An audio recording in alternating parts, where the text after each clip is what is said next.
খুলনায় কিশোরী আরফানা হোসেন নির্জনা হত্যার রহস্য উদ্ঘাটন করেছে পুলিশ। নিজ মেয়েকে হত্যার দায়ে গ্রেফতার করা হয়েছে মাকে। আদালতে স্বীকারোক্তিমূলক জবানবন্দি দিয়েছে মা আরিফা ইয়াসমিন সীমা। ঘটনার পর থেকে পলাতক রয়েছে বাবা আকাশ।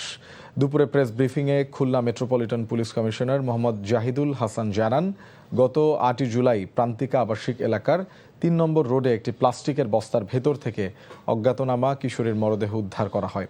পরে মরদেহ খুলনা মেডিকেল কলেজ হাসপাতালের মর্গে পাঠানো হয়। সিসিটিভি ফুটেজ এবং বিভিন্ন গোয়েন্দা তথ্যের ভিত্তিতে ওই কিশোরীর পরিচয় শনাক্তের পর 10 জুলাই পুলিশ বাদী হয়ে সদর থানায় একটি হত্যা মামলা দায়ের করে। পরে কিশোরীর মা আরিফা ইয়াসমিন সীমাকে জিজ্ঞাসাবাদ করলে তিনি হত্যার দায় স্বীকার করেন।